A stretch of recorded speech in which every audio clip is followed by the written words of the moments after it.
2010년 3월 26일 북한 잠수정의 어뢰 공격으로 대한민국 해군 천안함이 폭침되었고 천안함 46명의 용사 그리고 구조 과정에서 한주호 준이가 세상을 떠났습니다. 그리고 살아남은 생존자 58명. 그 중에 군을 떠난 예비역은 33명. 과연 그들은 국가의 어떠한 보상을 받았을까요? 오늘은 천안함 생존자들의 처우에 대해서 이야기해 보려고 합니다.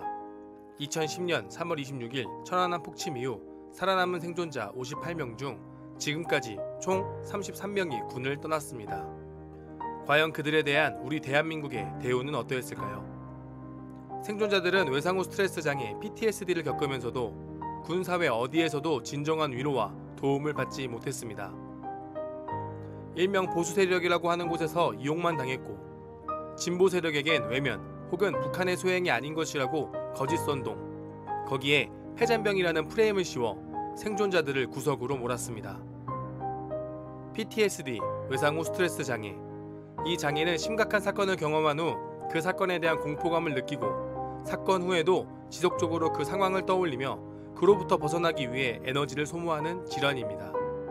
그러기에 정상적인 사회생활에 부정적인 영향을 끼칩니다. 우리가 흔히 말하는 트라우마가 질병 수준까지 올라갔을 때 PTSD와 비슷하다고 볼 수 있습니다. 천안함 생존자들은 실험을 통해 외상 후 스트레스 장애 발병률을 확인한 결과 이라크, 아프가니스탄에 참전했던 미군보다 발병률이 6배 이상 높았습니다. 생존자들은 기나긴 진실 공방 속에서 끌려다녔으며 제대로 된 치료와 보상 또한 받지 못했습니다. 그런데 이렇게 이야기하는 정치인이 있었습니다. 과연 생존자들은 수억 원의 위로금과 시내 직장의 취업의 보장을 받았을까요?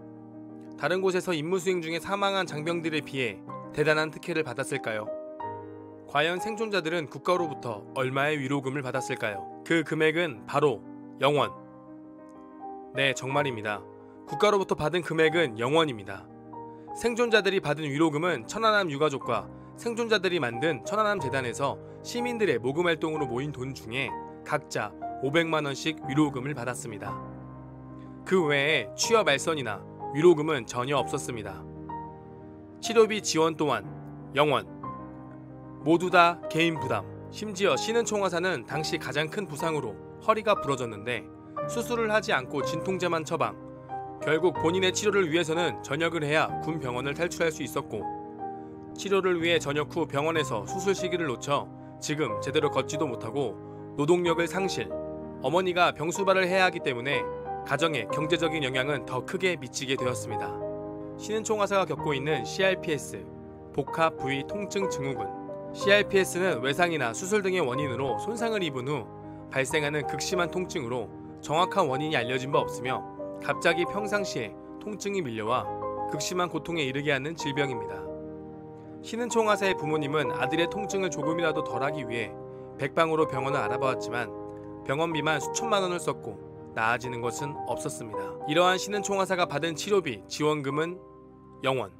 심지어 보훈처에서는 자신들이 마치 국가유공자를 지정해주고 지원을 해준 것처럼 이야기하지만 모두 생존자들이 직접 국가유공자가 되기 위해 증명을 해야 했고 전역 후 보훈처의 친절한 안내는 전혀 없었습니다.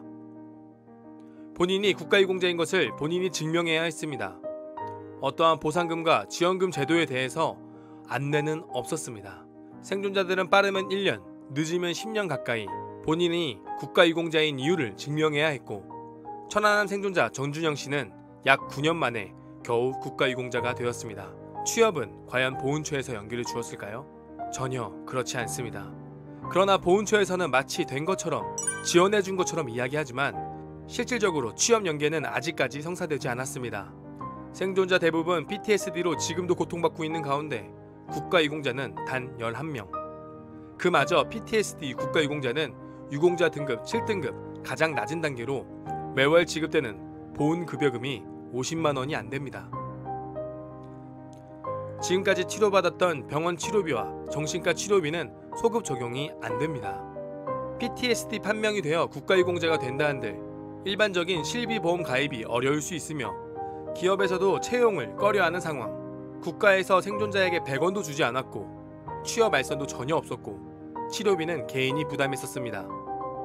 그러나 보훈처는 하는 척 본인들의 공로인 것처럼 이야기하고 실질적으로는 천안함 생존자들이 이야기하고 찾아가서 겨우 바꾸어낸 결과들이었습니다. 천안함 생존자들은 오늘도 목소리를 내기 위해 노력하고 있습니다. 이들의 노력은 이들뿐만 아니라 이후 군에서 발생하는 우리 전우 혹은 내 가족의 일이 될 수 있습니다. 국가를 위해 헌신한 우리 전우들이 더 이상 고통받지 않았으면 좋겠습니다. 많은 응원 부탁드립니다. 끝으로 아직도 천안함이 북한의 소행이 아니라고 외치며 생존자들의 마음에 상처를 주는 망언들